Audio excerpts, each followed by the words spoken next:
music industry podcast, and I'm David Angereeb. Let's dig in. Well, it has taken a while for me to get through the New Year content here in 2018, but I hope you've enjoyed what I've had to share with you to this point. This podcast episode is the last in the series. It's already May as I'm putting this episode together, and it may be June by the time I finally get around to publishing it. My plan wasn't necessarily for it to take this long, but I had a lot of interview requests and thought it would be a shame to put off publishing the great conversations I was having. I always like to front load the year with a dose of inspiration because it's usually the time when we begin thinking about setting goals and what we'd like to accomplish in the new year. There's a natural rhythm to the year, and going with the flow keeps you moving forward at a faster rate. I'm going to take a moment to mention each post that was created to help you find your footing in 2018, and these posts will be linked up in the show notes of this episode. Number 1, 2018. Number 2, episode 76, Setting Your Defaults. Episode 77, The fewer the options, the better. Episode 78, Closing the Chapter on 2017. Episode 79, Reflecting on my 3 theme words from 2017. Episode 81, What did I accomplish in 2017? Episode 83, 10 things I did in 2017. Episode 84, 4 impacting books I read in 2017. Episode 90, How to Determine a Focus for Your Music Entrepreneurship Career. Number 10, Episode 93, Top 10 The Music Entrepreneur HQ Posts of 2017. I would love to hear your thoughts on each of these posts. In case you missed these, here's an overview of what I talked about in these posts and podcast episodes. 2018. In this post, I shared what I believe is going to happen in 2018 from a spiritual perspective, as well as what's in store for the Music Entrepreneur HQ. I've already made some adjustments around what I'm working on and what I'm looking to accomplish, but I would say I'm happy with the progress I've been making. Making predictions is kind of fun, and even if you aren't right, people tend to enjoy reading what you have to say about things to come. I think what I said about 2018 in this post is valid, but you'd have to read it for yourself to see if it resonates with you. Episode 76, Setting Your Defaults. While I do believe in the power of creating and sticking to a routine, it takes considerable discipline. Though I always get a lot done, I haven't had much success with keeping a regular routine in the last year or so. So here's a different way of thinking about planning and scheduling. Setting your defaults helps you eliminate the energy you might otherwise expend on determining what to do with your time daily. If you have a predetermined default for your day or for specific time blocks in your schedule, decision-making becomes easier. Episode 77, The fewer the options, the better. Your desktop workstation isn't set up. You're in the process of moving, and your belongings are spread across your previous residence and your new residence. Although you have a laptop or two lying about, you can't access the internet. What do? The answer is simple. You focus. In this podcast episode, I share why it's better to limit your options than it is to get distracted by the millions of options staring back at you. Episode 78, Closing the Chapter on 2017. I agree fully with leadership mentor Michael Hyatt. If you fail to process the year you've just experienced, you'll end up carrying that baggage into the new year. That stops you from taking full advantage of the clean slate. This podcast episode shows the process he and I use to jettison any baggage we might be carrying into the new year before embarking upon new adventures. Episode 79, Reflecting on my 3 theme words from 2017. I like Chris Brogan's theme word idea. Every year, he sets 3 theme words for the year. As with routine, goal setting isn't my strong suit, but if I set an intention for the year, things start to show up and experiences begin to manifest in unpredictable and incredible ways. So every year, I share my theme words and what happened as a result of setting an intention. Some amazing things happened last year, to say the least. Episode 81, What did I accomplish in 2017? This was another reflection I did, mainly because I felt I achieved a big goal in 2016, but wasn't sure I had grown or advanced my goals in 2017. As I reflected, I realized I had. And I also affirmed the importance of taking breaks.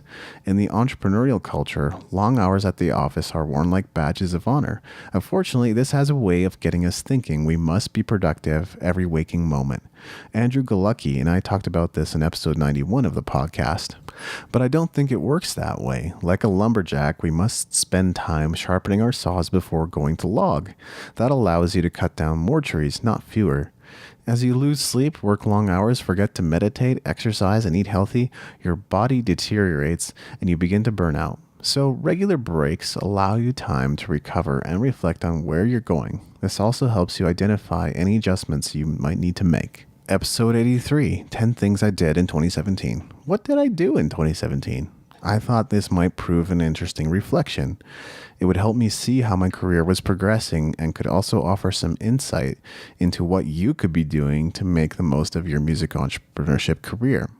I don't necessarily want to give you the impression that being a music entrepreneur is about how many things you can do at the same time, but you might be able to identify one thing from the list that you'd like to pursue with everything you've got. Episode 84, 4 impacting books I read in 2017. In 2015 and 2016, I was successful in reading 52 books or more, one book for every week in the year. I let this habit go in 2017. I still love to read, and I will keep exploring more books in the future, but I think I learned something valuable as a result of cutting down on the constant consumption of information. As my business coach, James Schramko, says, he has good filters around what to consume and not to consume.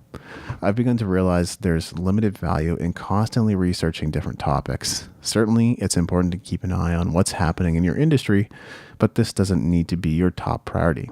When you spend less time consuming, you can spend more time creating. That's the key point.